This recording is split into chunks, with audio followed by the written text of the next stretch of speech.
नमस्कार सर्वांना। आज या ठिकाणी महायुतीच्या माध्यमातून भारतीय जनता पक्ष, भारताचे लाडके पंतप्रधान आदरणीय नरेंद्र मोदी साहेब आणि त्याचबरोबर महाराष्ट्राचे लाडक्या बहिणींचे लाडके भाऊ, देवा भाऊ असे आमचे मुख्यमंत्री आदरणीय देवेंद्र फडणवीस साहेब, त्याचबरोबर उपमुख्यमंत्री एकनाथरावजी शिंदे साहेब, आमच्या उपमुख्यमंत्री सुनेत्राताई पवार ताई, त्याचबरोबर मुंबईचे अध्यक्ष अमित साटमजी, गटनेते गणेश भाऊ खणकरजी, अमेय गोलतकरजी, या सगळ्यांच्या माध्यमातून आणि यांच्या आशीर्वादाने या ठिकाणी माझी महापौरपदी आज मी पदग्रहण केलेले आहे। मला फार आनंद होतोय की भारतीय जनता पक्षाने यावेळी सर्वसाधारण महिलेचं रिझर्वेशन झाल्यानंतर एक आम्ही तळागाळात काम करणारे कार्यकर्ते आणि अशा कार्यकर्त्याला या ठिकाणी संधी दिलेली आहे। भारतीय जनता पक्षाने म्हटलं होतं की मुंबईचा महापौर हा मराठी असणार आणि त्यांनी बोलल्याप्रमाणे आदरणीय मुख्यमंत्री देवेंद्र फडणवीस साहेब यांनी जी घोषणा केली होती की मुंबईचा महापौर हा मराठीच असणार आणि बोलल्याप्रमाणे या ठिकाणी मराठी महापौर विराजमान झालेले आहे। परंतु इतकी मोठी एक संधी असेल किंवा खूप मोठी जबाबदारी आहे, या पद्धतीने मी या महापौर पदाकडे बघते।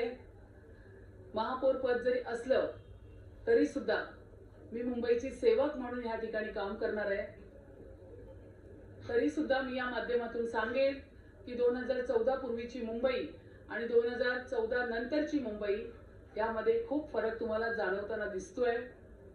आदरणीय मुख्यमंत्री देवेंद्र फडणवीस साहेब मुख्यमंत्री झाल्यानंतर मुंबई गतिशील मार्गाने पुढे जात राहिली।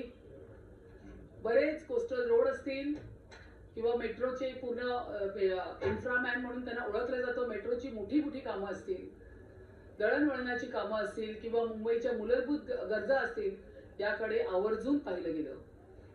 परंतु त्यानंतर कोविड आल्यानंतर या ठिकाणी जेव्हा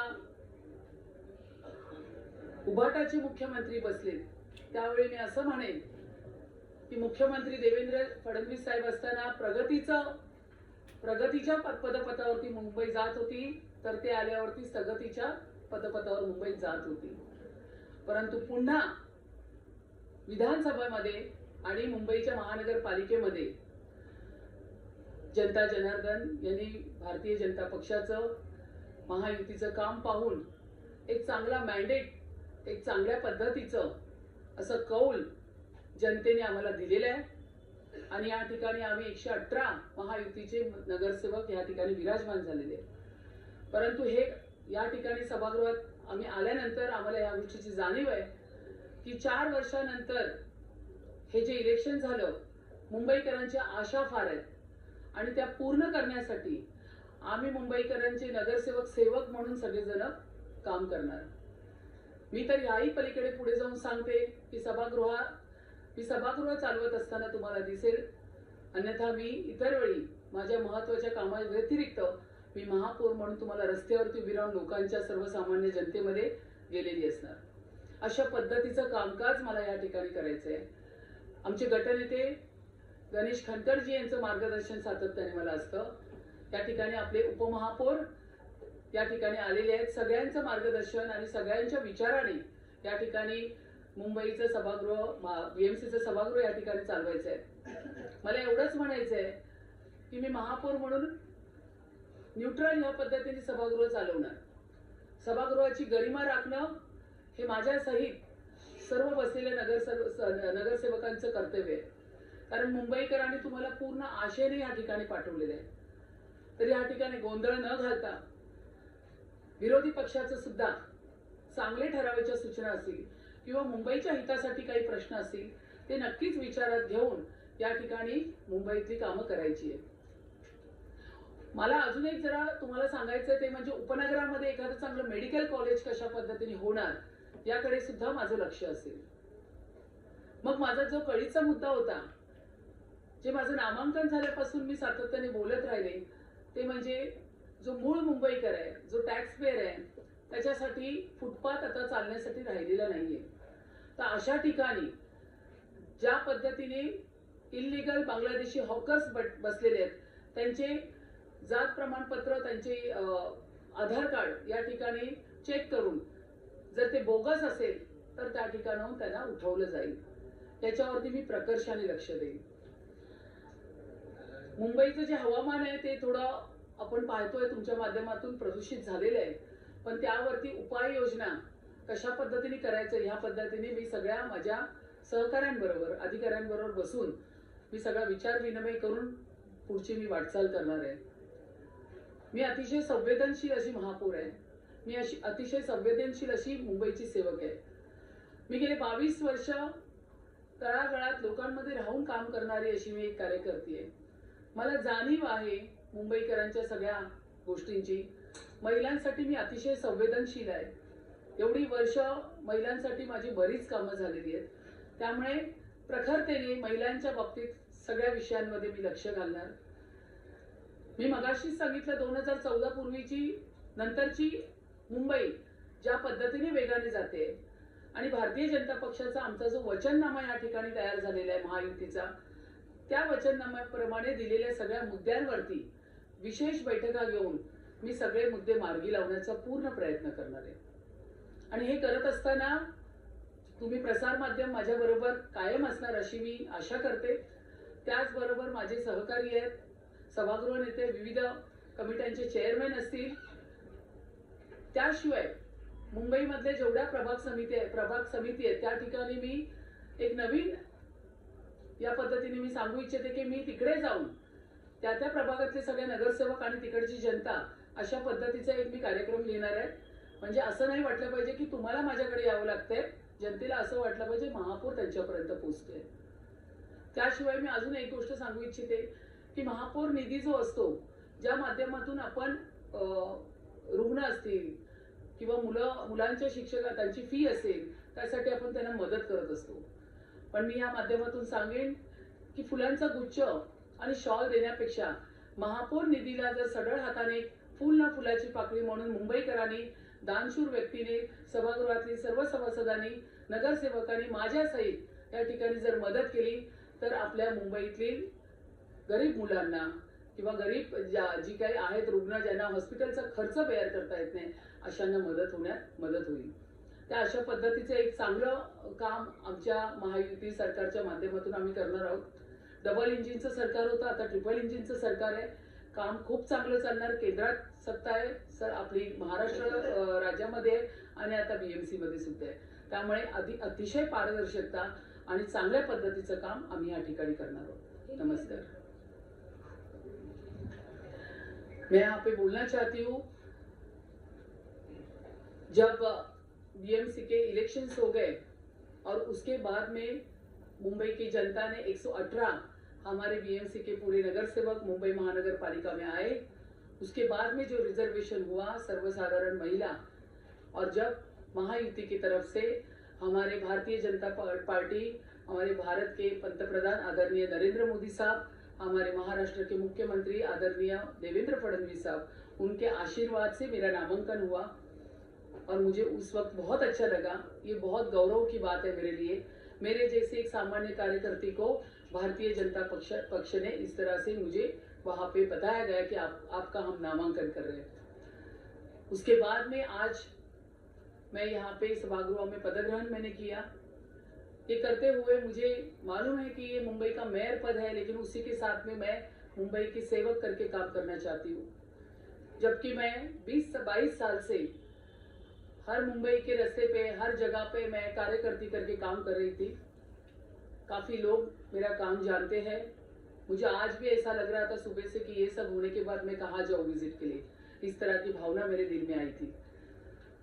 तो मैं सभागृह तो चलाना ही है, लेकिन उसके साथ में मैं मुंबई के हर रोड पे, हर गली में मैं सरप्राइज विजिट करना चाहूंगी. फिर हॉस्पिटल है, स्कूल है, वहां पे मैं देखना चाहूंगी कि क्या परिस्थिति है. लेकिन मैं बोलना चाहती हूँ कि 2000 पहले की मुंबई और 2014 के बाद की मुंबई में बहुत फर्क है. क्योंकि 2014 के बाद हमारे महाराष्ट्र के हमारे देवा भाऊ यहाँ पे मुख्यमंत्री बने और उन्होंने फिर मुंबई के पूरे रास्ते जिसको कंक्रीट करना हो, फिर उसी के साथ में जो मेट्रो की कनेक्टिविटी, उनका कहना है कि अगर मेट्रो की कनेक्टिविटी बढ़ेगी तो कम्यूटर्स बढ़ेंगे और कम्यूटर्स बढ़ेंगे तो कम्युनिकेशन बढ़ेगा। तो वो जो उनका कहना है वो पूरा कर रहे हैं। उसी के साथ में फिर कोस्टल रोड हो, फिर उसी के साथ में बीडीडी चाल के जो 160 स्क्वायर फीट में रहने वाले हमारे मराठी लोग हो, उनको 560 स्क्वायर फीट का घर देने का काम आदरणीय हमारे मुख्यमंत्री देवाभाऊ ने किया है। आदरणीय हमारे उप मुख्यमंत्री एकनाथराव शिंदे और देवाभाऊ ने लाड़की बहन योजना लाके हर बहन को सक्षम करने का काम किया है। इस तरह से अगर हमारी सरकार चल रही है, मुंबई करने देखा है, और इसी का नतीजा है कि जो बीएमसी के इलेक्शंस हुए थे उसमें अच्छा मैंडेट जनता ने हमें दिया है। लेकिन यहाँ पे अभी आने के बाद मुंबई के लिए बहुत काम करना है। फिर मुंबई के उपनगर में मैं मेडिकल कॉलेज या मेडिकल हॉस्पिटल के बारे में मैं सोच रही हूँ। राजावाड़ी का काम तो बहुत अच्छी तरह से चल रहा है। राजावाड़ी हॉस्पिटल को एम्स जैसा बनाना चाहिए, ये मैं चाहती हूँ। सब सुविधा होनी चाहिए। मुंबई महानगर पालिका का हॉस्पिटल, लोगों को ऐसा लगता है फिर हम कैसे एडमिट हो जाए, लेकिन उनकी वो पूरी भावना मुझे चेंज करनी है। सभी हॉस्पिटल के बारे में मैं सरप्राइज विजिट करना चाहती हूँ। स्कूल में जाना चाहती हूँ। जेनजी जो है, जो अभी के युवा बच्चे हैं, उनके साथ हम कम्युनिकेशन करना चाहते हैं। उनके साथ ज़्यादा से ज़्यादा मैं कार्यक्रम लेना चाहती हूँ। वो हमारा देश का भविष्य है। उनके दिल में जिस तरह से मुंबई होनी चाहिए वो हम साकार करना चाहते हैं। आवाज मुंबईकरांचा संकल्प भाजपाचा, ये जो हमने पूरा हमारे मुंबई के अध्यक्ष अमित जी ने ये पूरा ड्राइव चलाया था, तो उसमें काफी सारे 2 लाख के ऊपर सजेशंस आए थे मुंबई करके, और उस सजेशंस को हमने वचननामा में इम्प्लीमेंट किए हैं। तो जो हमारा वचननामा है उन्हीं का है, मुंबईकर का है। मुंबईकर ने जैसा सोचा उस तरह से हम काम करना चाहते हैं। फिर इस तरह से काम करते हुए पानी का प्रश्न हो, जो मूलभूत हम लोग बोलते हैं, जो पानी है, रास्ता है, लाइट्स है, उसके ऊपर मैं देखना चाहती हूँ, काम करना चाहती हूँ। जो भी मुंबई के लिए कंस्ट्रक्टिव सिविक इशू है उसके ऊपर मैं काम करना तो चाहती हूँ, लेकिन मैं विजिट देना चाहूंगी। मुझे एक ऐसा काम करना है, इतना बड़ा मेरे लिए सुवर्ण योग है, तो मुझे ये दिखाना है कि ये महापौर सिर्फ चेयर में बैठने के लिए नहीं, तो लोगों के बीच में जाके काम करने वाला महापौर है। ये मैं बताना चाहती हूँ और ये मैं करूंगी, ये आपको मैं बोलना चाहती हूँ। लेकिन इसी के साथ में हमारा जो मूल मुंबई का जो टैक्स पेयर है, जो सीनियर सिटीजन है, जो महिला है, उनको रहने के लिए फुटपाथ नहीं है। तो फुटपाथ किसने कवर किया? इलीगल बांग्लादेशी हॉकर्स ने। उसको मैं निकालना चाहती हूँ बिल्कुल। उसके बारे में पूरी इंक्वायरी बैठेगी। मेरी पहली मीटिंग आपको बोलना चाहती हूँ, इसके बाद में मेरी एडमिनिस्ट्रेशन के साथ जो फर्स्ट मीटिंग हो रही है इसी के ऊपर हो रही है। इसके बारे में मेरे सब लेटर्स भी जो विभाग है उनको गए हैं, और ये जो इलीगल बांग्लादेशी हॉकर्स बैठे हैं उसके ऊपर मैं कड़ी मेहनत करने वाली हूँ। जो हमारे मुंबईकर है उनका कहना है कि हमको रास्ते फुटपाथ चाहिए। तो इस तरह से पूरा काम मैं करना चाहती हूँ। उसी के साथ में जो महापौर निधि है, जिसमें 5,000 से लेकर 50,000 तक हम हेल्प कर सकते हैं किसी गरीब विद्यार्थी को, स्टूडेंट को, या किसी पेशेंट को, तो मैं चाहती हूँ, मैं ये बढ़ाना चाहती हूँ। इसीलिए मैं सभी से अनुरोध करना चाहती हूँ आपके माध्यम से कि यहाँ पे सभागृह के हमारे सब नगर सेवक हो, या मुझे कोई बुके लेके आता है या कोई मुझे शॉल पहनाता है, मैं कहना चाहती हूँ कि प्लीज ये बुके और शॉल मत दीजिए। महापौर निधि में आप मदद कीजिए, ताकि मैं वो उन लोगों तक, उन बच्चों तक, मैं मेरे सहित, मैं खुद भी करने वाली हूँ, मैं मेरे सहित हमारे सब नगर सेवक को भी आह्वान करना चाहती हूँ, कर्मचारियों को, सभी को कहना चाहती हूँ कि महापौर निधि के माध्यम से हम गरीब से गरीब बच्चे तक पहुंचे। ये मेरा काम रहेगा, और मुंबई के सभी जितने भी काम रहेंगे सिविक इश्यूज, वो मैं पूरा करूंगी। नमस्कार।